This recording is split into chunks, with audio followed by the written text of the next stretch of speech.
Good morning. I think we're going to get started now with our press conference. If you want to gather in a little bit. My name is Rick Wilson, and I'm representing the West Virginia Council of Churches today. We would like to thank the NAACP and President Clausell for sponsoring this event.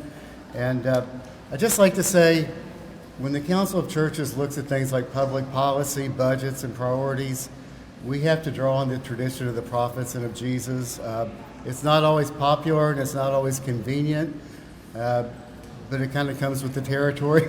And two points I think consistent with this are the lens we always look at. One, how does it affect the least of those among us? And by least, and again, that's from Matthew 25, I don't mean people who are unimportant. I mean people who are the poor, who are despised, who are marginalized. That's the criterion by which we will be judged. And when it comes to budgets, Jesus said another thing that I think is a hard stop, the great one-liner, where your treasure is, there your heart will be also. During this session, we're going to find out where their treasure is and where their heart really is. So anyway, thank you so much for being here. And I'm going to call up Kelly Allen with the West Virginia Center on Budget and Policy. She's got some things to say.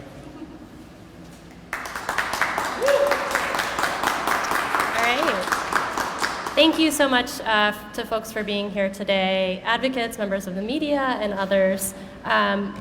We are here today with several advocacy organizations that work on behalf of children and families and workers and public employees and low-income communities and Black and brown communities. And we're here to say that after 4 years of flat budgets, West Virginia has a lot of pent-up needs, a lot of unaddressed needs for children and families and workers. Simply to keep pace with what our budget was in 2019, after adjusting for inflation, our budget this year would need to be $5.3 billion. Instead, the governor promised to send to the legislature, quote, another relatively flat budget. We saw it last night, it's about $4.8 billion. So about $500 million short of even keeping pace with what we were able to do in 2019. That means that we as a state, as policymakers, as people who live in this state are losing ground. The programs and services that serve our families simply can't provide the same level of services that they were 4 years ago. That's just a fact with a smaller budget. The governor said he believes that artificially flattening the budget means he's minding the store, but we feel that instead he's really neglecting the store. Neglecting the needs of the children and families and workers of our state, and worse, holding our own taxpayer money that we pay to provide these services aside to create an illusion of a surplus, an illusion of economy that's doing so well, an illusion of space for big tax cuts that would overwhelmingly go to the wealthy.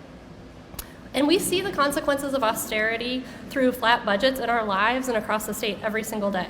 We have looming PEIA and Medicaid shortfalls, huge staffing vacancies in our schools, in our DHHR, in our correctional facilities, communities that haven't had clean water in years, and unacceptably high child poverty and child hunger. And that doesn't even go into the need for new investments in programs that serve workers and families. Even before our flat budget, West Virginia only served about 1 in 6 families who qualify for help paying for childcare because the program just simply doesn't have enough money to serve all of them.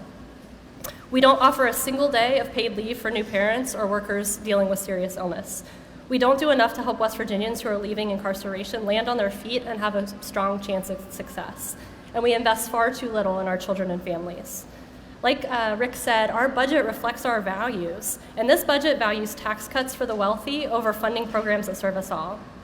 While we did hear laudable mentions from the governor about addressing hunger, doing something on PEIA, doing a small raise for public employees, that, just to note, is less than inflation this year. None of those things absolutely do enough to serve all of our people. They don't go far enough for a governor who tells us daily how much money the state has and how well we're doing. If we're doing so well as a state, why are children homeless and hungry? Why does anyone live in poverty? Why don't we give parents enough resources to raise a family? And why do we have residents that don't have clean drinking water?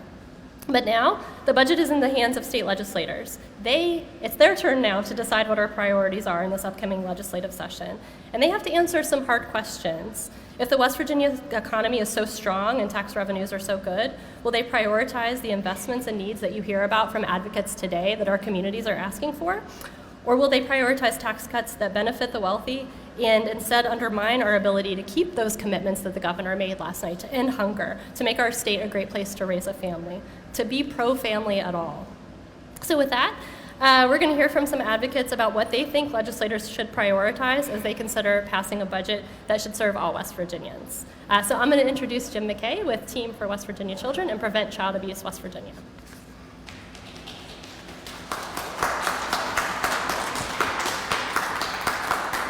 Thanks, everybody. So as Kelly mentioned, I'm Jim McKay. I'm the Director of Prevent Child Abuse West Virginia, which is an initiative of Team for West Virginia Children. Since 1986, we've been working across the state to advance the well-being of children and making their healthy development a priority. Through our work, we know that parents in every corner of West Virginia are struggling to keep their heads above water, to pay the bills, to put food on their table. The cost of everyday life, including childcare, is too expensive and rising every day. The reality for these families is not a flat budget year after year, but an increasing one. Moms and dads often have to work a second job just to make ends meet, and that means spending less time with their kids. These stressors can eventually weigh parents down in a way that negatively impacts their children. However, rather than setting a course for our state that values parents and makes young children a priority, unfortunately we're facing more of the same for another year. It's another year that children, especially those young children, are mostly left behind without the support they need to thrive. Last night we heard about adding some more classroom aides for kindergarten and first grade, and that's a good thing, expanding Communities in Schools program. But noticeably absent was any substantive discussion of children in the earliest moments of their lives, from the time they are born. The simple truth is, education doesn't start in kindergarten. Children's first and most important teachers are their parents. Education begins at home, a long time before a child goes to school. We need to remember that getting kids ready for school means more than checking homework, packing their lunches, filling their backpacks, and getting them to the bus on time. Kids only get one chance at their childhood, one chance at learning the fundamentals, how to count, how to talk, how to think. And parents only get one chance to put their children on a path to success in education, society, and life. So it's critical that families have the tools they need to support children with stable, secure, nurturing environments in their earliest years. For working families, that includes access to affordable, quality childcare, as well as access to local programs such as early childhood home visitation, family resource networks, and family support centers, all of which have not had an increase in their line items for over a decade. Team for West Virginia Children supports parents and seeks to ensure that every parent, every family, in every community, in every corner of this state has what they need to thrive. When parents have what they need so that they can make the best choices for their children's future, then more children will arrive at school healthy, strong, and ready to learn. And we will increase those kids' chances of success. It's what every parent wants. It's what every child deserves. At a time when families are struggling to keep their heads above water, I lost part of my speech.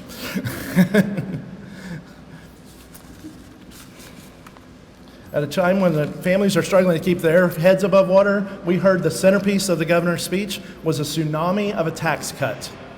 And so the reality is tsunamis are not great things, right?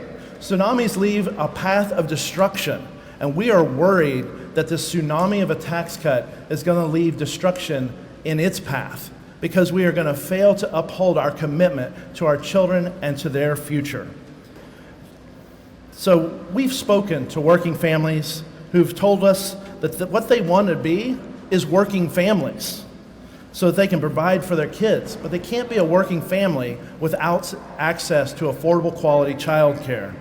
A tax cut doesn't help those families get child care or meet the other stresses that are weighing them down. We shouldn't have to choose between our job and caring for our children, but we heard nothing about paid family and medical leave last night.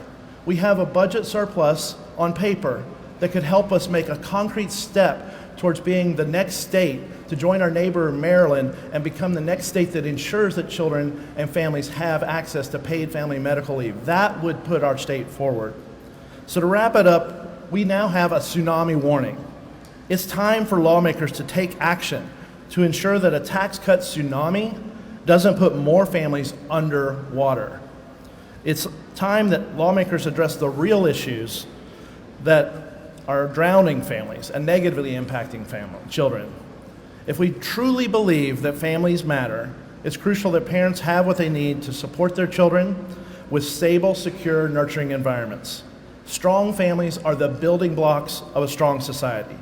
When we value moms and dads and support children in the earliest moments of their life, then the state of our state will truly be worth celebrating. Thank you.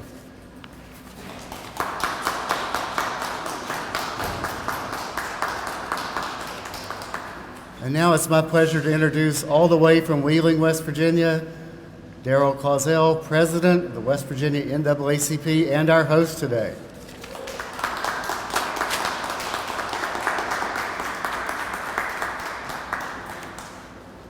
Good morning. I'm going to be brief, actually. I'm not one to get into a lot of detail when it comes to sending the message.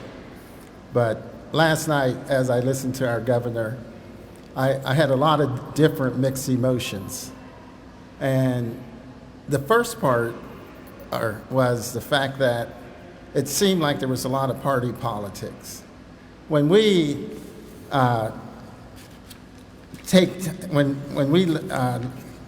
dig through his message, I felt like there was party politics, a hidden agenda, self-interest, and a lack of transparency, really. So through that, I thought, in order for West Virginia to actually grow and develop and really be concerned with our children and families, it's necessary first to alleviate the party politics. We have to get around that. This method of cookie cutter legislation and supermajorities stymies growth and development for the people of West Virginia. These supermajorities have a tendency to do what they want to do regardless of what the people say. And that bothers me, and it will always bother me. There was a statement that was said, the NAACP West Virginia urges our legislators and our governor to prioritize the needs of our people in the budget that they pass. You know, looking at that, when you look at a state where it's 93% a majority and you got another little 7% over here, that 7% has a tendency to get lost. But yet and still, when you look at situations like criminal justice, education, in that 7%, the ratios of incarceration or discipline and suspension are higher. And it's just ridiculous that we can talk and talk and talk again to the governor or to the legislature or to the, yesterday even the State Board of Education. And they look at you and they act like there's no solutions. It exists, but what's the solution? And so from my standpoint as president of the West Virginia NAACP,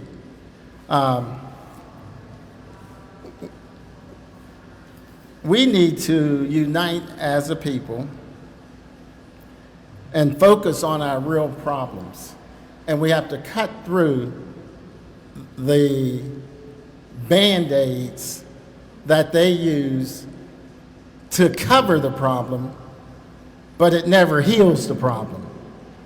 So it's necessary that we stay united and stay consistent and push the agendas that we have as organizations and the tax-paying people of West Virginia to get them to realize we don't fall for their malarkey.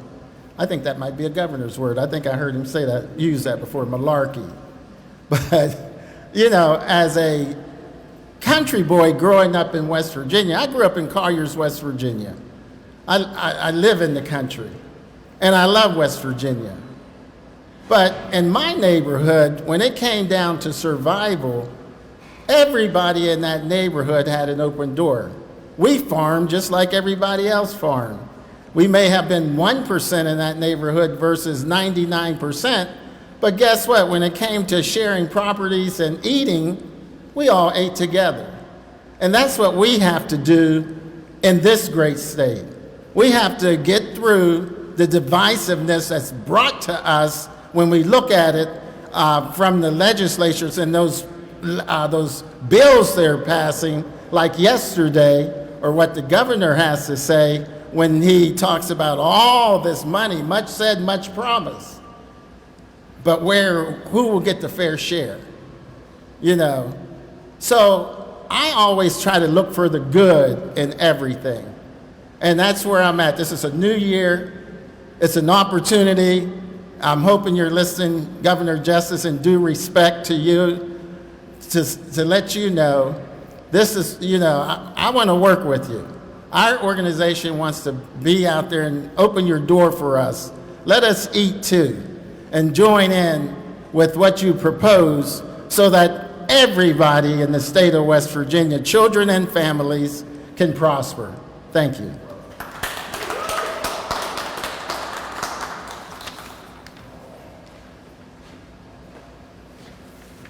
Now I'd like to call up Dale Lee with the West Virginia Education Association. People pay a lot of lip service to teachers, to school service workers, to education, when in reality, for the last few years, I think there's been a bullseye on their back. So, thanks, Dale. Thank you. You know, we're at a crisis crossroads in West Virginia. The election was over in November.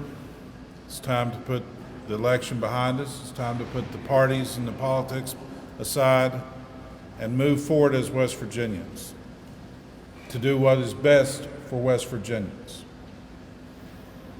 We have over 1,500 classrooms across the state of West Virginia without a certified teacher in them. We're doing harm to kids. We have to address that issue. We know we haven't had any increases in our PEIA premiums in the last few years, and there's no projection for next year. And if you look at the 5-year projection, there are no premium increases for employees in those 5 years. But at what cost? The cost is huge for the state. You're looking in 2025, 2026, 2027, anywhere from $260 million up to $360 million each year. Now, the governor announced last night that he proposed putting $100 million in that, and that's going to help. It's going to be a huge help. But it's time for us to take this serious. It's time for us to look at PEIA as what we can do for a long-term solution, not year by year. And I have no doubt that the governor won't see increases, the employees won't see increases while Governor Justice is in office. I take him at his word. It's what happens to the next governor. You see, Wheeling Hospital announced that they were going to take PEIA starting July 1st. And we know that was to get action taken by the House and the Senate to address the problem. Well, we addressed that in 2019 with the task force. We knew there was a problem with provider pay, and we addressed that. And yet we can't even get the bill that's introduced each year put on a committee agenda. The governor also announced a 5% pay raise for our educators, and that's a huge help too. But again, it can't be a one-time thing. And this legislature has to make a commitment. This legislature has to make a commitment to educators that 1,500 number is going to reduce. See, in 2018, when things got a little exciting here at the Capitol, there were 728 vacancies across the state of West Virginia. 728 positions without a certified teacher in it. And now, just 4+ years later, it's more than doubled to 1,500. If we don't address the issues, not just pay, not just our PEIA, but respect back to our educators, and passing bills like I saw passed yesterday that demands that educators put everything they have in their lessons and everything they use online or post it. That's not respect. Are you going to ask doctors to do everything that they do professionally? Are you going to ask them to have that available online? No. We are a profession too, as educators. We trust these professionals. I said yesterday at the state board meeting, what we teach in West Virginia schools, we teach college and career readiness standards for West Virginia kids that were prepared by West Virginia educators for our West Virginia students. What we teach is truth. What we teach is for our kids to become critical thinkers. I've used as an example for 2 years. Everyone in West Virginia loves Katherine Johnson, and absolutely we should. We have a statue of her in Institute. But can anybody explain to me why it took 50 years before anybody even knew who she was? What is wrong with that? That's the types of things that we should be discussing in our classroom. That's the types of things that we should be teaching our children. That everyone makes contributions and recognize those contributions. Last thing I'll say is that the Community in Schools program that's grown from 3 counties to 38 is a great initiative. We need to continue that, but what we need to do more than anything is allow our teachers to teach, allow our service professionals to do their job, give them the respect they deserve, and most importantly, never let any child fall through the cracks. We have huge problems in this state. It's time we address it. Thank you.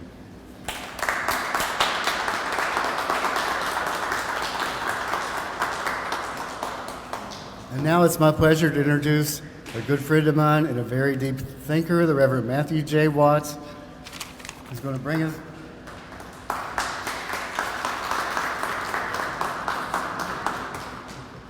Good morning, everyone.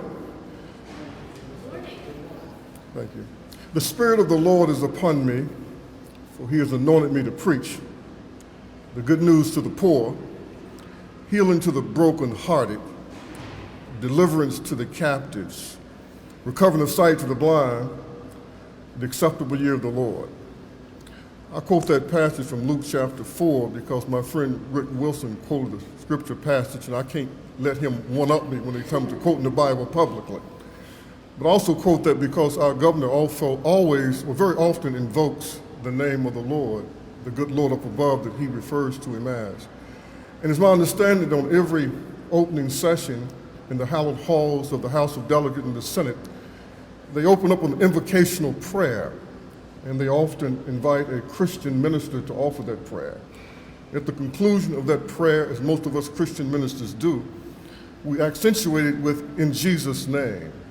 So since the governor and since the legislature invokes his name, the name of that carpenter, itinerant preaching prophet from Nazareth of Galilee, to invoke him to come and to preside over their proceedings, I would only encourage them to look at his vision that he lays out in Luke chapter 4 as he inaugurates his ministry, that he targets The least, the last, the lost, the left out, the left behind, the looked over, the marginalized, and excluded were the target of his 3.5-year earthly ministry. As a matter of fact, his most excoriating critique from the religious leaders of that day was that he's a friend of publicans, of common people, of poor people, and sinners. So he never deviated from prioritizing the poor as the targets of his ministry. Someone has said that a budget is a reflection of one's values. Someone else has said that budgets are moral documents. I would only suggest to the governor and to the legislature, if they're going to invoke his name into this place, then why not they also consider his values and the people that he targeted for his earthly ministry, the least that are among us. 2+ years ago, the Tuesday Morning Group submitted a proposal to the governor, House Speaker, Senate President, and to the minority leaders when the $1.25 billion in CARES Act funds came to the state.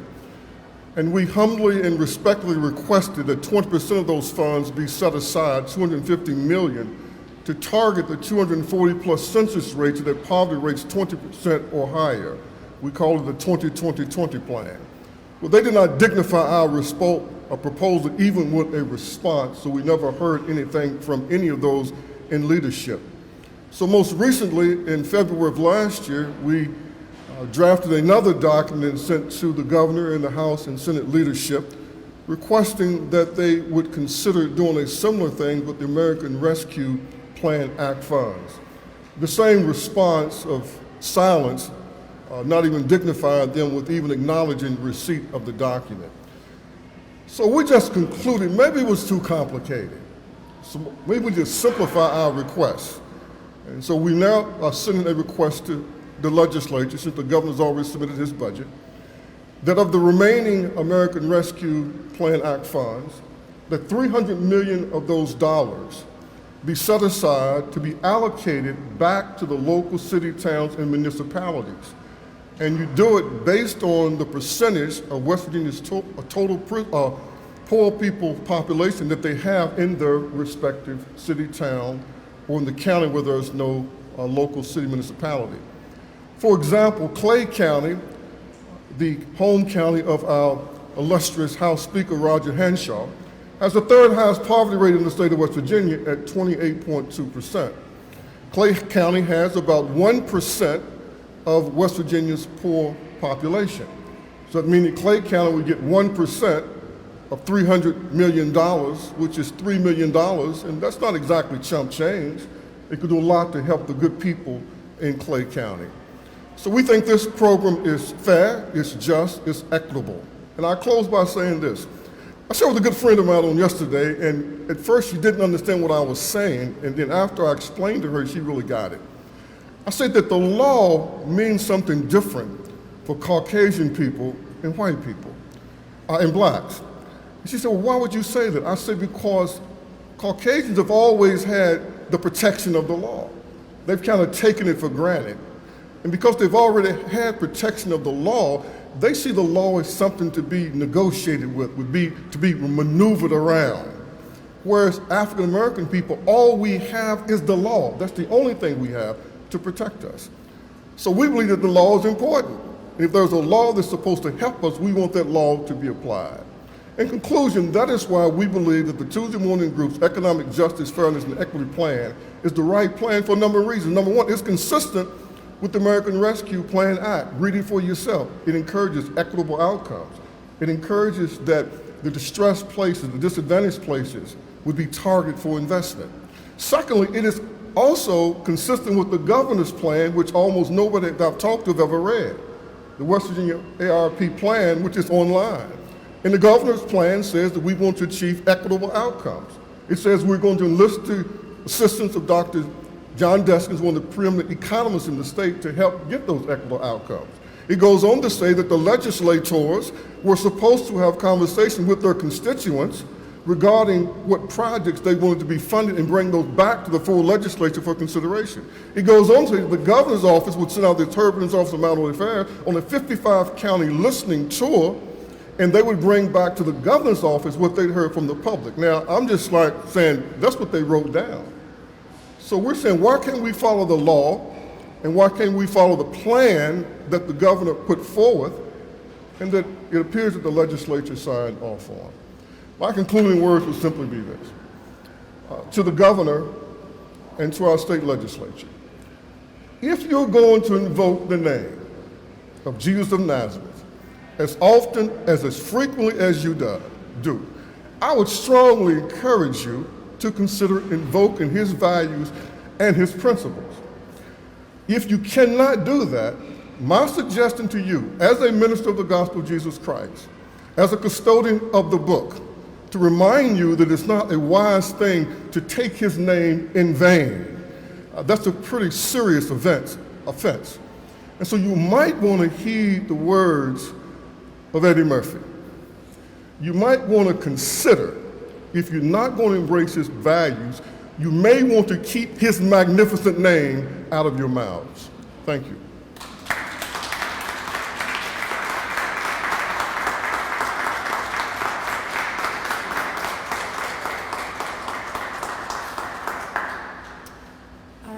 Well, thank you so much to all of our speakers today. And I loved Reverend Watts' final quote. Again, thanks to everybody who was able to come today. I just want to again put a finer point on this discussion. West Virginia is in a moment of immense opportunity, but as President Lee said, it's also a potential moment of an immense crisis. We have hundreds of millions of dollars in American Rescue Plan Act funds to spend. We have revenue surplus, much of it very temporary because of the nature of severance tax and energy prices and those sorts of things. And we've had multiple years of flat budgets that have not allowed our legislature, who's handcuffed by the budget that the governor sends, to invest new funds into programs and just keep pace with what we were able to do a few years ago. So this is a moment of urgent need, a moment of urgent action to prioritize the communities that have been underinvested in for far too long, to prioritize the communities that were hardest hit by the pandemic, to prioritize the communities that need the investment the most. And again, as our legislators are spending the next many days grappling with their budget priorities, the choice could not be clearer. Before us are proposals to send American Rescue Plan Act funds to big corporations. Before us are proposals to enact budget-busting income tax cuts that would undermine our ability to serve children and families. The alternative is investments in the programs that folks here have talked about today that would lift up children and families, communities of color, folks leaving the justice system, and all of us. So with that, happy to open it up for questions or talk to any folks afterwards. And I do want to give a plug for everybody here today. NAACP is having their Advocacy Day on Martin Luther King Jr. Day here at the Capitol on Monday, January 16th. So please participate in that if you're able. Starts at 10 a.m. Monday, January 16th. All right. Oh yes, and also the West Virginia Center on Budget and Policy is hosting our annual budget breakfast next Friday, January 20th at the Marriott, if you want to hear our more fully fleshed out analysis of the state budget, or you can tune in on our Facebook page. All right, any questions before we wrap? All right, thank you so much for joining us today, folks.